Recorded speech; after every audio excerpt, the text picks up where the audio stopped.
Okay, today I'm here with Todd Chuch from Columbus. Todd grew up in Columbus and spent his time in the streets, I should say, not on the streets. So we're gonna hear a different story today. Where you want to start? You just ask me whatever you want, brother. Well, let's start from the beginning. Of you growing up? How'd you grow up? Welfare kid, the ghettos, the projects and stuff like that.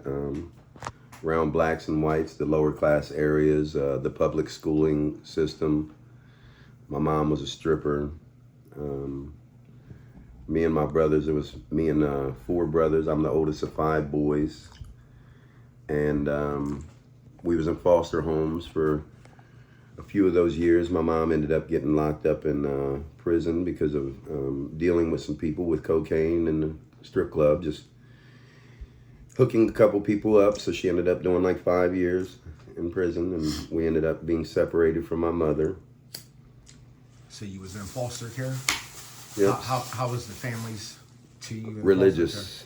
All of them? Religious. So me and my brother Joey was in one of the foster homes, and it was only me, Joey, Josh, and Jason at the time. And Josh and Jason was in a whole nother foster home right around the corner from us.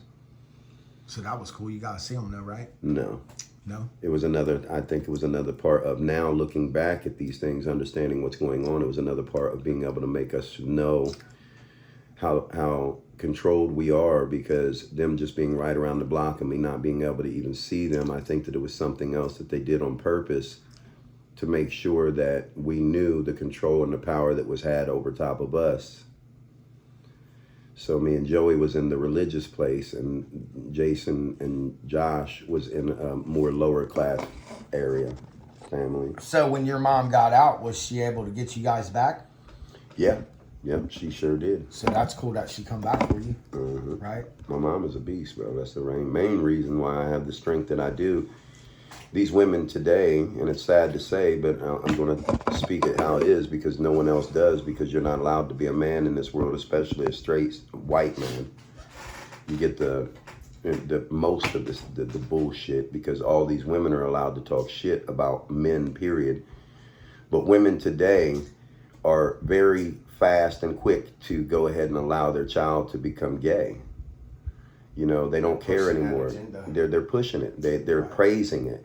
Right. My mom would have never went that route. She's around gay people and everything. She loved gay people. Yeah, she gay, loved. Who cares? But we ain't gonna let that. We ain't gonna let that. My mom wasn't letting that shit. She wanted strong, tough men. That's what you should be. And in the environment where we was growing up at that time, that's what it was supposed to be. And that's it. And so now, today, with all of the agendas being pushed through the education centers and through the media of all kinds, songs, music, everything, magazines, so let's get they back control to it all. Let's get back to your story. So you're in the foster home. Your mom gets out. How was your life after that? She was still stripping. So she had all 5 kids with her. No, she had the 4. She had the 4. Okay, it was me, Joey, Jason, and Josh. She ended up having Brian. She was with his father, which was Michael Thompson. He's dead now. He was a killer. Is your mom still around? Yeah. That's cool. Yep, she's the shit. I go and see her. Yeah, she got out of all that stuff. She ended up putting herself through college and got a degree, and then got into helping people. That's what she does. She helps people handicapped and disabled and not all there, helps them get jobs and things like that. So is she one of your biggest supporters, you think? Oh yeah, my mom is the shit, most definitely. Yeah, she cares about all of her boys. She's never stopped. She's a strong woman, very strong woman. So you want to talk about the hustling? I don't care. Okay. So when did that start? When I was he was a criminal. So he would rob banks and shit. He would break into these banks and stuff. He would rob stores and shit. So when I was younger, when we was growing up, we would go downstairs and there'd be guns on the bed or something, where he had just hit a pawn shop or something, jewelry. He gave me a gun one time when I was younger. I'm about 10 years old or something. He gave me like a 22 or something like that. I remember that. Anything that he would ever give us, because he had a drug addiction, he would end up usually taking it back. He'd be in and out of prison all the time too. And the motherfucker looked like Scarface, bro. This dude looked like Tony Montana, bro. Straight fucking like that dude. So he was scary as fuck. So he was. This dude, I'm telling you, man. And I'm a fucking little ass kid, bro. This nigga looked like fucking Scarface, man. That like that, huh? Yeah, scar on his nose and shit, because he been sliced open too. Right. Yeah, because in the bars and shit. He got into some shit. So did he end up getting killed? In a car accident. This was a few years ago. Yeah. All recently. He was an addict his whole life, but he was a good person still too, though. Even though he was wild and nuts. I met a lot of wild nutcase motherfuckers, but they got good hearts. So was he like a father figure then, or would you? He was there, you know. He taught me the criminal shit. So what about your real dad? He wasn't around. I ain't meet him till I was like 20 years old. Have you ever had any contact with him? I went and worked with him before, and just meeting him after the 20 years, and he ends up being a crackhead too. I go on a job with him. I'm 21 years old is when I met him. Me and my brothers went out and we had we ate with him because he was telling us about his business of his remodeling and rehabbing homes and doing things like this. And I was the bigger out of the boys and stuff. We all went to eat at some really nice place. He made it look really good, like he had money and stuff, like he had his shit together. He had some woman with him or whatever. She was really sweet. He was a little guy. He ended up telling me that he needed me to work for him, but he couldn't take them right now, but he would take them later. He had a job that he needed me to go and do. And since I was the biggest and the oldest, he wanted to take me first and then take them. So that made them feel some type of way about me. Now that I think about these things after the fact, right. People don't think about these things. And I went to work with him, and I worked with him the whole week, and I was helping him tear this barn down. And I was riding back and forth with a girlfriend of mine to her job, and he would pick me up. And he would pick me up from her job. So we would go to the job, and then he'd treat his woman like shit all day, every day, pretty much, yelling and screaming at her and shit. I wanted to beat the dude up. First, like, week I'm with this dude, I was going to beat his ass because I couldn't stand the ways he was acting with this woman, because I already seen, like, people think that I'm some type of woman hater. I'm a protector for real. So he's the dad of all four of you guys? No, just me, Joey, and Jason. Okay. So Brian's half brother. Brian is Michael's son, and yeah, but still my brother. Right. Mm-hmm. But same mom. Mm-hmm. Okay. So you're with him, working with him. After a week, you're ready to beat him up. So what ended up happening? The end of the week or whatever came that I was working with him. I don't know if it was 1 week or 2 weeks. And his girlfriend ends up coming and picking me up. And he's nowhere to be found. This is payday. And she's crying and everything. And she knew, because I was talking to her all through the week about how I didn't like the ways that she was being treated. Right. And so she started rubbing on my leg or some shit, thinking it was some shit like that. I'm like, ain't none of that. Ain't none of that. Just please take me back and drop, because she's crying and trying to get the sympathy stuff and pull that shit out and get it to work like that. It wasn't working. Did he pay? No. So he didn't pay you for the week too? No. So I told her, we tried to call him. I left him a voicemail and told him that I need my money. This is when I found out that he's a crackhead. And so after about, I don't know, I called him a few days, kept calling him a few days. Then I ended up leaving him a message. I'm going to break your fucking jaw when I see you. And so I just never seen him again then after all that. And then I had already the ways that my brothers was feeling because of him choosing to take me instead of them to the job site. And so they felt some type of way, like I was more important or something. I know this now, but I wasn't thinking that at the time. It wasn't me that was making the decisions. Right. But these are things that everyone needs to understand and recognize, that it ain't our faults when these things happen, so that we don't hold grudges against our family members for certain things that we had no control over. Well, he probably just seen it easier to use you because you were the Well, oldest. he's seen it easier, as in he knew he was going to get some more motherfucking work out of me. Right. Yeah. So, instead of them being younger. yeah. But So I take it you never ended up talking to him ever again. so years pass, and well, we'll go to now, and then we'll go back again to the dealing and stuff like that. Years passed though, and I started doing the videos 2016, and I was getting 10 to 20,000 viewers in 1 hour. I was making the videos with Sharon Cox. I was making the videos with Graham Cracker. I was doing all the characters and stuff like that. And so I had a lot of traffic on my page. So have you ever thought about bringing your characters back? Yeah, I'm going to, but it's going to be when I start making these videos, which we're going to start doing. And if anyone is on your channel, my name is Todd Chuch. I have a YouTube called The Odd Church. Well, it's Odd Church, ODDCHURCH, all one word, no space, just Odd Church. It's on this hat. And I make music against the government, and most of it's freestyle. I've wrote a couple of them. I've just recently started to do these things, probably 6 months ago. I'm trying to get some stuff together, but it's really hard when you really are living a certain type of way, not wanting to be the slave that everyone claims that they're not, because everyone's a slave.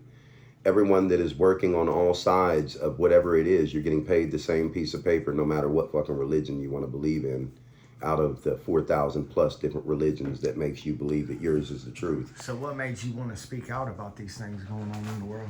The hospital killed my brother 2012. And this is one of the sweetest men that was ever here.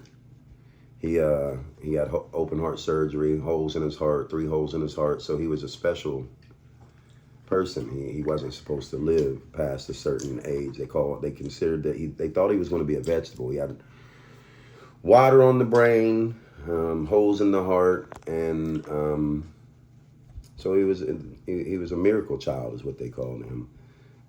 Very small when he was born, and when he was growing up, he looked a little bit different. So people would bother and bug with him because his head was bigger than other people, and his teeth was crooked and stuff. So he went through hell, man. People we treated him like shit a lot of times because we didn't know, because we was also being influenced by the same TV, by the same social construct of what is going on, to make sure that we look at each other and judge each other for the things that we do, that will make sure that you go and do whatever it is that you need to do to become financially stable, to be seen, because it doesn't matter what you look like for real or what your heart's about. It's about what type of finances you have for the stability. No one gives a fuck about who you are. It's all about the finances. And I learned a lot from his death. This is what woke me up. 2012, April 28th. A few days before that, he had an addiction to these pills, which they make people addicted to these pills, and people can lie all they want about whatever the reasons are why people do what they do, but no one does the research, and I have. Depression and not feeling accepted and not being stable and not having a certain type of comfort, and all of these things makes you do these certain things to be able to have certain people that you can hang out with that are going through the same things. This is all also another part of Silent Weapons for Quiet Wars that makes sure that we do the things that we do to ourselves that has been manipulated for us to do to ourselves, not knowing that that's what's going on, but everyone giving the excuses saying that we've done it to ourselves just because we can't grow up, or it's us. So 2016 comes. You start deciding to make videos. 2012, I started posting as soon as, but I didn't know that they had the option to do videos. Okay. Yeah. This has been longer. Yeah. So I started posting things, and I could barely spell. Right. Because I didn't give a fuck about spelling. I was in these streets getting money. I was selling dope. You was worried about counting. That's all I cared about. Getting money, getting women, getting cars, getting clothes, being the dog out here. And I'm sure anybody from Columbus knows who you are, bro. You know. And the motivations that I had was not towards anything like this, because I was basically more worried about getting paid and being popular and feeling like I was somebody. So did you just mainly hang out west? Was you up north a lot? You was up north. You was up north a lot too. What already? Yeah. You was probably up north more than any other side if you wasn't out west, right? I was on the north side, short north area, up 4th and 5th Avenue. I boxed at Thompson's Recreation Center. Buster's the coach now up there. Is he? Yeah. And then I was on Oakland Park and Reese area, Oakland Park area, Cleveland Avenue area, Cleveland and 22nd, by the Windsor Terrace and stuff like that. I grew up around mostly the black dudes. I picked up the R&B, the hip hop shit. You know, I was the rap. The rap influenced me to live a certain type of lifestyle. Snoop Dogg, Too Short, all of the gangster rap, all of the drug dealing rap. That was the influence that really motivated me to go and get the money the ways that I was going to get in the money and the women. I wasn't thinking that that's what it was at the time, but now doing the research that I've done and finding out about the secret meeting that changed rap in a future generation to fill up private prisons through gangster rap music, and then also it's all Jews. Yep, it's all it's all part of one big system that it's owned by who knows who they really are, but they're giving us certain types of names that we can fall Right. for. All actors. Mm-hmm. With puppet masters. And whether they're really the ones or not, they're going to be protected regardless, right, because they have the military that's going to protect them. They just got the name. They pay everybody. Yeah, but so I started 2012 posting these things because I was angry about knowing that they killed my brother. He came in there with a high rate of heart speed because he went in there. He wanted more pills because he was out of the pills. So he was sick. And so now that he was coming in there to get more pills because they was gone, because he kept handing them out because girls would hang out with him, friends would hang out with him because of those pills. Right. He was out of them and he needed them because he was addicted to them. He needed them, and if not, he was shitting on himself. So he was getting 80s, the Oxy 80s then? No, he was getting perks. Oh, okay. He was getting the perks, yeah. And I tried to tell him the night before that because I felt like he was lying to me, because I can tell when motherfuckers, especially him, he's lying to me. He just wanted to go get those. He's saying that he's having he thinks he's going to have a heart attack. Saying his arm's feeling funny and all these other things. But he ended up going in there. They sent a younger doctor in there, and they knew his record. They knew what was going on in his life. They have to. These people. Did he go to Mount Carmel West? Yes. That's the worst hospital you could ever went to.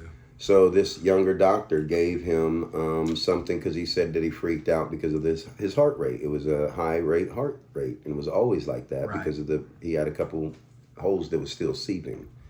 He wasn't even supposed to make it past 18, is what they said. He was 32, I think, at the time. Wow.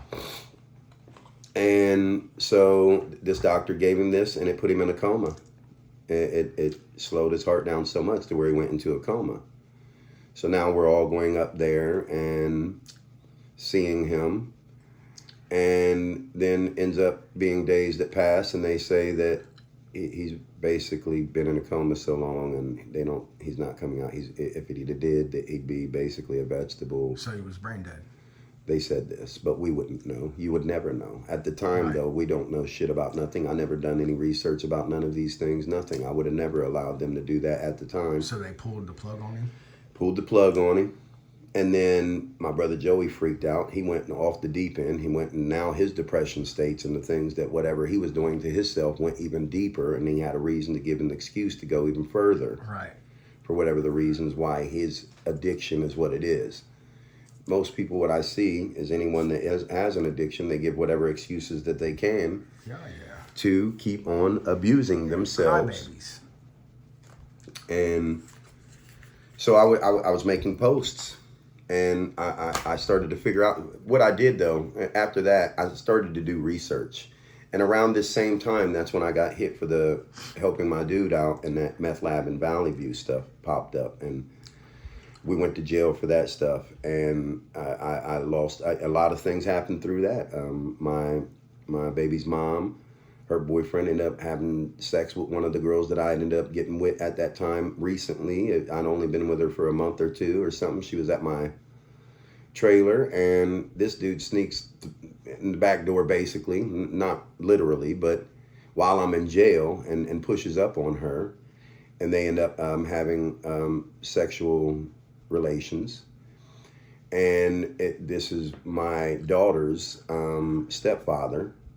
And so then now I'm not able to see my daughter, and it was around my birthday, and all kinds of shit happened around this time, to where it was a certain pressure on me of so many different types of traumatic situations going on.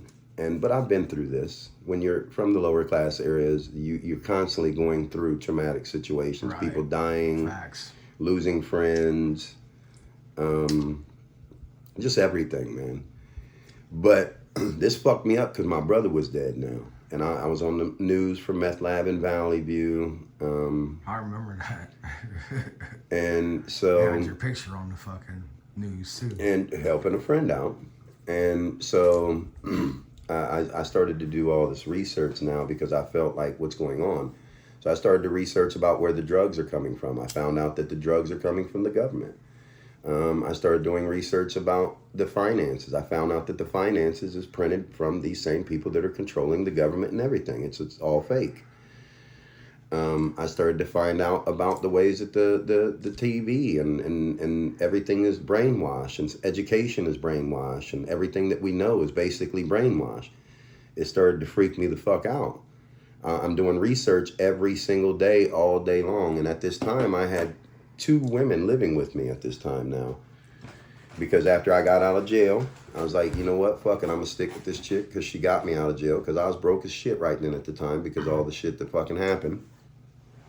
She helped me out and I paid her back that. But I moved another chick in with me. And we were still kind of living a certain type of way. I was still living a certain type of way. I started to build back up, and I was still serving a little bit of weed and selling cars and stuff like that. And then they was both working and stuff, so I could build up some money. We ended up starting to make some money again and whatever, but I was still making the posts. Right. About all of these things that I was figuring out. I wanted to kill myself. The first 4 months of doing the research, I just did not want to be here anymore. I felt like I was used and abused in a life that I didn't choose.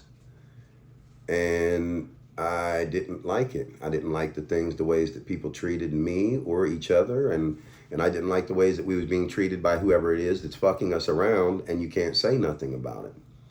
But I was like, fuck it. I just kept on posting shit, man. But people would clown me about me not being able to spell right, or about the apostrophes and the periods and all of this other shit.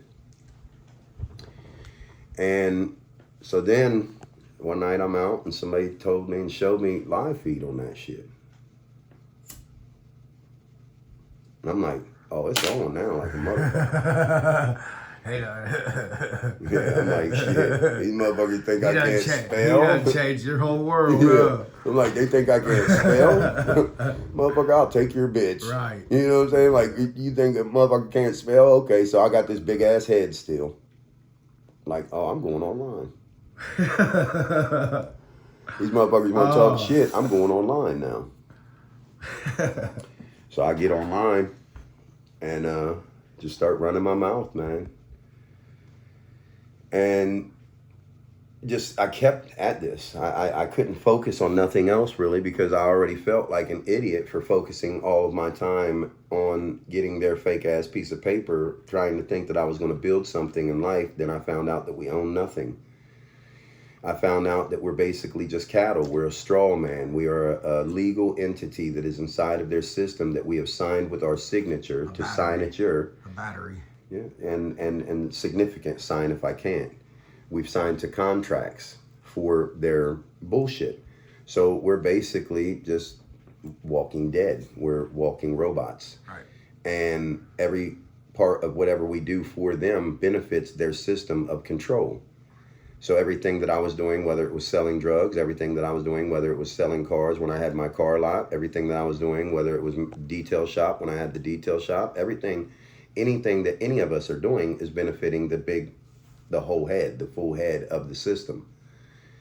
So it was hard for me to even think about getting motivated towards doing anything else other than trying to expose this system. And then me thinking, because everybody gave a fuck about me, I'm thinking everyone's going to listen. I'm thinking, it's on now. Right. Everybody's going to be happy. They're going to be like, yeah, Todd's the motherfucking man. He figured some shit out. No. Now I'm their enemy. I'm the enemy instead of the enemy, the real enemy. People that speak about the enemies are the enemy to everyone, while everyone is enemies to each other. So that aggravated me even more. Anything that goes on, like people always tell each other. You gotta follow suit, bro. Yeah, everyone tells each other, stay positive, stay away from the negative. Life is what you make it. These things are the biggest locks on what makes sure that we don't talk about and speak about the things that we should. That is the most power we have, and that's our voice. At least use your voice when you can figure out what's going on to try to change what the reality is, because they've already made the reality what it is, because it's all witchcraft. So they're making everyone follow suit. So if you don't follow suit and you don't stay positive and you don't do what everyone else wants you to do, people will stay away from you. They'll avoid you. They'll think you're negative. But the negative it's in the world. It's all around us. Everything that we're doing, even if you think it's a positive anything, it's a negative. Teachers, it's negative. Everyone calls it positive because you have to have it. But in reality, you're being trained just to play on the Monopoly board. Preachers, same thing. Liars. Everyone's liars. They're all fucking liars. Every religion's a lie. Every education center is a lie. Every fucking word is a lie. These people have manipulated and programmed us like fucking robots, and they have the remote control, and the remote control is the words and the letters and the numbers. So that everyone is manipulated in a cult of personalities, so that they can be care actors, so that they become exactly what the fuck they think that they think they're self-made, and they're not. No one is. No one. Not even me. Because we didn't make the words. So now we're being manipulated, and so then when you stop doing what everyone else wants you to do, because all of these things that make sure that you stay doing what you do is to make sure that you can't figure out what's being done to you. So all this positive shit, staying positive, it's to make sure that you're not seeing the negative, so that you can have fight or flight. So how long were the girls here with you?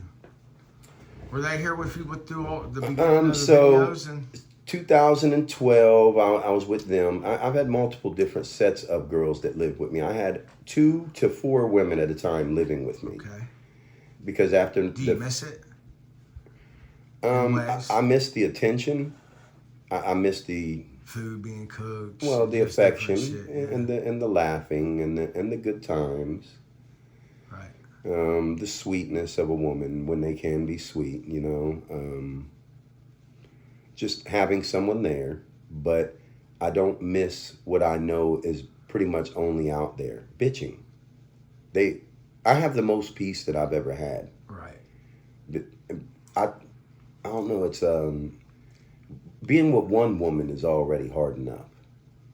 But being with 2, 3, or 4 women, people think that it's an exciting or fun thing. It is when you have money and you can have control over them, because now it's basically the same thing that they've been trained anyways. You're their boss now. They know they're not going to get nothing out of you if they're going to be a bitch. This is why they go for certain types of men or whatever. Yeah, because somebody that's going to tuck their balls. Yeah. Or they're going to get with someone that is not going to turn their head. Let's say they're going to turn their head to everything that goes on. Because that dude's got the money. You're out. Yeah, because now he's got the power. He's got the money. He's got Daddy Master's fucking finances. And that Top's G spot's going to do what the fuck it's told. But then when she gets dumped off after he's done with her fucking ass, then now all men are the same, and it's his fault, and it's all men's fault. But when I started to get into not wanting to make the money no more, and not wanting to party no more and go to the bars anymore, and I started to figure out more and more about the warfare against the man, the women's rights movement, the women's feminism, the princess and warrior programming, and all of these things. I started to see all of the narcissistic characteristic traits that are in everyone. I started to see the social engineering. I researched about the Tavistock Institute and all of these things that has been able to make sure that these women and men are shaping into the characters that they need them to, for them to make the most finances off of men buying them women. And the more sugar daddies that these women have, the more money they bring in for their masters. So the more men and the more Johns that they're getting, that brings them and takes them out to eat and does whatever. It doesn't matter if that money is being spent in these businesses. All of that money in these businesses is going to the top. Right. So the more that they can get these women out here running around like these promiscuous little kitty cats, then now they can make more money off of what these women are being pushed, pumped, and praised to do. And you're not allowed to say anything about it because they're making the corporation a bunch of money. They're not only making the corporation a bunch of money, they're making it forced into the certain types of things that they need it to, so that they can make the cashless digital currency sex slave industry, so that it looks like they've made their own choices. You'll hear women always saying, it's my body, I do what I want with it. It's my vagina, I do what I want with it. Any of them dumbass bitches that says that shit, I would never even get close to your goofy asses. So, because it's not yours. It's the rich people's pussy. It's just the man's turn. And whoever has enough of the daddy master's money to keep a hold of your motherfucking ass, then you're a fucking object. That's all you are, pretty much. Most of you. Any of you that ain't this way, good job. So you want to know what I've come to realize, that even if things are happy with you at the time, if someone comes along bigger and better with a little bit of that, they'll take the chance and leave you, even if they were happy with you, just because Hypergamy. he has more. It's called hypergamy, marrying upwards. Women are only, the 80% of the United States women are attracted to the top 20% of earners. Right. So they only want to get with these Prince and Charming things. So even if they're ugly, they're still saying they don't give a fuck. They got these filters. Because they can go and they can get their nails done and show their girlfriends that they found the one. Right. They found the one that's going to take care of them. They found the one that's going to shower them. And it's not going to be shit to them because they got the money. They got the bread. I remember when I was doing the shit, you know? That's what it was. I knew what it was. You knew what it was going I was buying them shit. Right. I was buying them cars. I was buying them clothes. I was buying them nails, getting their hair They done. was doing, And they was giving you what you wanted. Yeah, Right. yeah. But they was also bringing me in money too, because it was the image. The image of me being able to have them around. Everybody wanted to know who I was. They wanted to be my friend. They wanted to do business with me. You was cool with them going and stripping, going and sucking and fucking. because- No. Well, they was bringing you. You No, know what I mean? I was a stingy group. Really? Hell, You just and wanted and to I go didn't for let them. yourself. Any of them after they come home with me. If I met some in the strip club, they ain't going to. If they're coming home with me, they're with me. Done. Right. You ain't doing that. You ain't touching nobody else. You're with me. That's it. And we'll go out and party and shit, but ain't nobody gonna touch nobody. So do you think you ever loved another woman? I love every one of them still. No, and I understand that, but do you think one will ever come along for you to where that you can honestly see yourself being with? What would it take for Todd to be happy again with a woman? I think that our time is very short. I think that we're gonna see some crazy stuff right now, and I'm not even worried about that anymore. Right.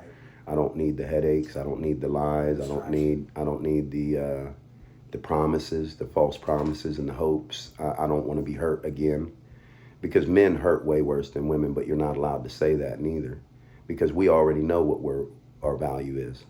Nothing. We're not valued. The only value that we have is the value that these motherfuckers that have taken with a piece of paper. I don't like it. So when anyone tries to treat me a certain type of way, that it's over fucking money, I won't even fucking say shit to them again, really, pretty much. If it's about money, I don't want shit to do with you. And for real, I'm not in the position to even, because I don't want to put them in the position neither. Because I'm not going to go out and bust my fucking ass. And I'm not going to get with a woman that has children. I'm not, because I'm not taking care of someone else's children. I'm not doing that. I'm not. I'm just not doing it. I don't give a fuck what no one thinks about it. That's your fucking shit. You done did that shit, and I don't know what the fuck why. Most of the reasons why is because that man wasn't enough. So how in the hell am I ever going to be enough? Because you should never leave the father of it. But then they'll say, well, he's a piece of, well, there's certain ones, but I've seen a lot more that wasn't. that they've just went after the next best thing. So I'm not even chancing that shit. I see what the manipulation is now. And I see the pedestal that they're on now. And I see the ways that even the fat, ugly bitches think that they're bad bitches. Even the dudes with beards coming in, these bitches are representing and pumping and pushing them like they're a bad bitch. I'm not doing none of that dumbass shit. The only way that if anyone would be able to get close to me is if they're on a certain level, and they would have to make sure that I would know that they're on it. And I'm sure that there's not a lot of people that are even on this level of thinking, and it would be great if so. But also I see all the red flags immediately because I've been studying it, because I was so heartbroken because of these women. They were supposed to stick by me, and I told them what I was doing. One of the first videos that I showed them, and I knew that this shit was fucking, when you watch these things and you're watching reality and life, you see what's real and you see what's not. It's called The Psychology of a Woman. The Psychology of a Woman by Diana Davidson. She talks about how this is all learned behaviors. It is. I've watched it. I've seen it through my whole life. I'm 48 years old. Damn, times went that by that fast, bro. I'm 48 years old. I've seen this shit. I've been involved in it. My mom was a stripper. I've been around the strip club life and they'd be like, well, then you've been around the wrong way. Man, shut up. I've seen it in even other people, because I was selling drugs to motherfuckers that had big money. I was around people with their fucking families and everything, and I've seen the ways that these women treated these men. Yeah, it's funny. We become friends through your videos. Well, we had the same mutual friends too. But we grew up around the same area. So, and I know how they act. I was in the strip clubs talking to them. Even the ones that wasn't working in the strip clubs would come and see the girls in the strip club. And I would be talking with them. I heard all the stories. I was one of the hustlers.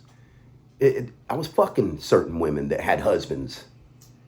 They would come home with me and the girls. Me and the girls would go to strip clubs and go get girls. Right. So we would go to swingers clubs and bring girls home and shit. We'd go to network. It's all about business and having fun. Right. That's what this world is being turned into. And I can see it now because I was involved in these things. So I know the power that I felt. So having the power that I know that I had, I can see how these people in the top are really doing what they're doing. I can see how evil they can think. I was an evil thinking person at one time myself, but not on a certain level that some of these people are. And I've been around evil people. I know what it's like.